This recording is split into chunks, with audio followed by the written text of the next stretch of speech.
EVM के खिलाफ 22 फरवरी को बामन मेश्राम ने बड़े आंदोलन की चेतावनी दी है। इससे पहले भी वो 31 जनवरी को दिल्ली में एक बड़ी रैली हुई थी जहां लाखों लोग जंतर मंतर पर जमा हुए थे। लेकिन सोचिए, 1510-20 लोगों का आंदोलन दिखाने वाली टीवी अखबार बहुजन समाज के आंदोलन को नहीं दिखाती है।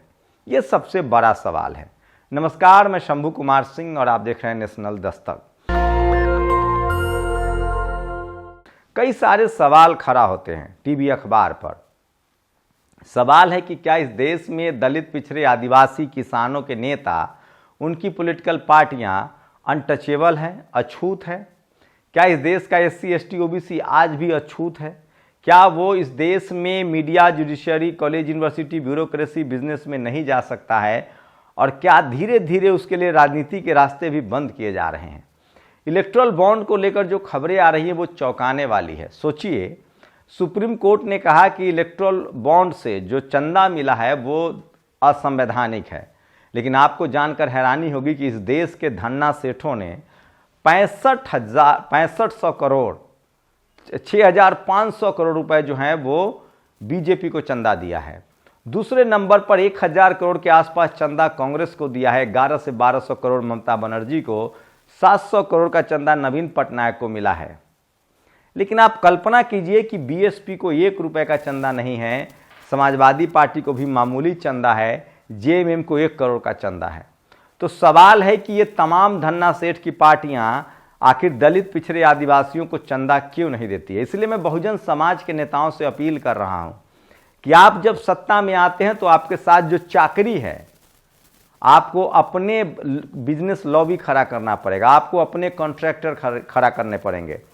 सोचिए, आज हेमंत सोरेन जेल में है। वजह उनकी जो सवर्ण लॉबी थी, चाहे वो ब्यूरोक्रेसी की लॉबी हो, चाहे उनके एडवाइजर हो, चाहे उनके पॉलिटिकल लॉबी हो, सबने माल पीटा, पैसा कमाया और हेमंत सोरेन को बदनाम किया। इन लोगों की जानबूझकर कोशिश होती है कि पैसा कमाया जाए, इनको बदनाम किया जाए और बाद में ये सरकारी गवाह भी बन जाते हैं। और नतीजा यह है कि हेमंत सोरेन आज जेल में है। अखिलेश यादव के साथ भी यही हुआ। तो सोचिए, नीतीश कुमार के साथ भी यही हो रहा है, लालू यादव के साथ भी यही हुआ। लेकिन मायावती जी एक अलग मामला था। मायावती जब मुख्यमंत्री बनी तो उन्होंने कॉरपोरेट पैदा किए, उन्होंने कंस्ट्रक्शन में, ठेकेदारी में, जो कॉन्ट्रैक्टर है उसमें रिजर्वेशन लागू किया और बहुत सारा बैकवर्ड, शेड्यूल कास्ट और OBC के लोगों को उन्होंने उस जगह पर पहुंचाया जहां से। लेकिन सोचिए, आखिर क्या वजह है कि इस देश में तमाम दलित, पिछड़े, आदिवासियों की पार्टी के इस देश के धन्ना सेठ चंदा नहीं देते हैं और उन्हीं का टेलीविजन अखबार है। तो इस देश के धन्ना सेठों का ही टेलीविजन अखबार है, उसी देश के लोग उसमें पत्रकार हैं। तो मैं इसीलिए कह रहा हूं, भारत कृषि प्रधान देश नहीं है, भारत जाति प्रधान देश है। और ये किसान आंदोलन में भी दिख रहा है। सोचिए, संदीप चौधरी ग्राउंड जीरो पर जाकर रिपोर्टिंग कर रहे हैं क्योंकि वो किसान समाज से हैं, जाट समाज से हैं। लेकिन टीवी अखबार में बैठे लोगों में से कोई जाट, गुर्जर, पटेल, मराठा, कुर्मी, कोयरी, यादव, कुशवाहा न तो चैनल का मालिक है, न संपादक है, न रिपोर्टर है, न एंकर है, तो वो अपने समाज की बात नहीं करता है। ठीक यही हालत है बहुजन समाज के लोगों के साथ, जिनकी आबादी लगभग 85% है। लेकिन सोचिए, सवाल तो ये है कि दलित, बहुजन समाज से आने वाले नेता इतनी सी बारीक बात भी नहीं समझते हैं। अखिलेश यादव दम भरते हैं कि हम PDA का नारा दे रहे हैं, पिछड़े, दलित, अल्पसंख्यक, लेकिन राज्यसभा वो भेजते हैं 2 सवर्ण, दोनों सवर्ण को राज्यसभा भेजते हैं। कपिल सिब्बल पहले से उनके टीम से सवर्ण समाज के राज्यसभा में है। तो सवाल है कि इतनी सी बारीक बात इन लोगों को समझ में नहीं आती है। तो इसकी वजह है कि ये सड़कों से नहीं निकले हैं। क्या रामस्वरूप वर्मा, सोनेलाल पटेल, मान्यवर कांसी राम साहब होते तो क्या सवर्णों को राज्यसभा भेजते? क्या जगदेव बाबू भेजते? नहीं भेजते। सोचिए, बीजेपी 15% मुस्लिम समाज को बाइकआउट करके राजनीति करती है और वो चुनाव जीतती है हिंदू पोलराइजेशन के नाम पर, जबकि चुनाव जीतने के बाद फिर से जातिवाद होता है। लेकिन अब पॉलिटिकल डाइवर्सिटी देने में बीजेपी आगे बढ़ रही है और वो दलित, पिछड़े, आदिवासियों के हक अधिकार छीन रही है, लेकिन उनमें पॉलिटिकल रिप्रेजेंटेशन दे रही है ताकि वो सत्ता में बचा रहे। तो ये भी एक बड़ा घालमेल है। लेकिन सबसे बड़ा सवाल है मीडिया का। सवाल है कि बहुजन समाज के लोग टीवी अखबार में नहीं है और इसी का नतीजा है कि ईवीएम एक बड़ा मुद्दा है लेकिन कोई उसको दिखा नहीं रहा है। मैं फिर कह रहा हूं, एक बार फिर से रिपीट कर दूं, जब देश आज़ाद हुआ, पीछे की बातें भूल जाइए, जब देश आज़ाद हुआ सबको एक वोट का अधिकार मिला, तब SC ST को रिजर्वेशन मिला, पॉलिटिकल रिजर्वेशन, उस समय बहुजन समाज के लोगों के बदले, SC ST के बदले लोग अपने नौकरों को चुनाव जिताने लगे। जब मिड दौर आया, इस देश में मान्यवर कांसी राम साहब, जगदेव बाबू, रामस्वरूप वर्मा, सोनेलाल पटेल जैसे नेता आए, लालू यादव जैसे नेता आए, दलित पिछड़े आदिवासियों का पॉलिटिकल लीडरशिप आया, तब इस देश की मनुवादी मीडिया ने झूठ फैलाया कि अब पार्टी का राजनीति का अपराधीकरण हो रहा है, जबकि पैसाकरण हो रहा था। इसलिए राजेंद्र प्रसाद सिंह कहते हैं कि आज भी पॉलिटिकल पार्टी जो है वो कांग्रेस, बीजेपी या ममता या नवीन, ये सब पैसे वाली पार्टी है, जिससे इलेक्टोरल बॉन्ड से भी साबित हो रहा है। और जनाधार वाली पार्टी तो सपा, बसपा, आरजेडी, जेडीयू है। लेकिन सोचिए, मीडिया की वजह से ये लोग फांक में बटे हुए हैं, आपस में टूटे हुए हैं, इतनी ज़्यादा पार्टियां बन गई है, इनमें आपस में गठबंधन नहीं है और ये सब अपने अपने ईगो की वजह से अलग है। सोचिए, लाल कृष्ण आडवाणी, मुरली मनोहर जोशी और अटल बिहारी वाजपेयी तीनों ब्राह्मण समाज से थे। इन्होंने कभी लड़ाई नहीं की। एक प्रधानमंत्री, एक उप प्रधानमंत्री और एक मंत्री बना और इस देश पर उन्होंने राजनीतिक रूप से कब्जा कर लिया। लेकिन बहुजन दलित पिछड़े नेताओं की ये हालत है कि आज समाज हाशिए पर है, सब कुछ छीना जा रहा है, रोज अत्याचार हो रहे हैं, लोगों के संवैधानिक अधिकार छीने जा रहे हैं, नौकरियां जा रही है, रोज अत्याचार सोशल, अब तो टीवी अखबार पहले नहीं चलाता था, आज रोज खबरें आ रही हैं अत्याचार की। उसके बाद भी इन लोगों का अपना ईगो इतना है कि एकजुट नहीं हो पा रहे हैं। वही ईवीएम जैसे मुद्दे पर भी ये लोग एकजुट नहीं हो रहे हैं, लेकिन सोशल मीडिया की वजह से जनता जरूर एकजुट हो रहा है।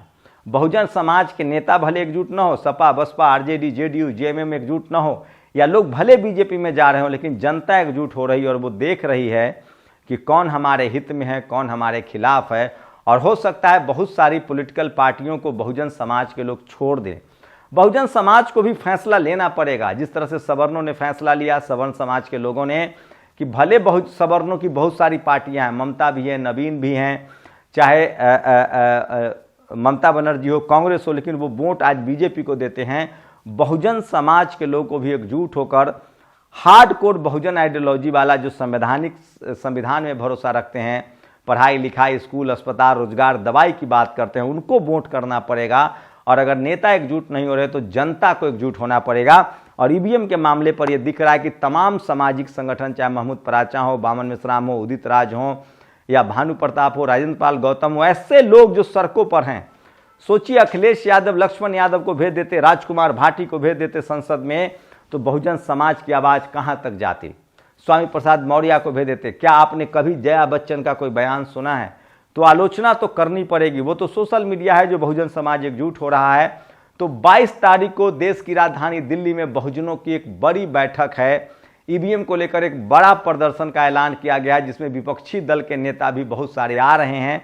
तो ये बड़ी खबर है, लेकिन चूंकि टीवी अखबार आपके पास नहीं है, इसलिए इसका प्रचार प्रसार नहीं हो रहा है। तो सोशल मीडिया है जो हम लोग अपनी बात पहुंचा रहे हैं, आप तक बातें पहुंच रही है। और सोशल मीडिया ने लगभग 100 करोड़ बहुजनों को अब धीरे धीरे जगाना शुरू कर दिया है।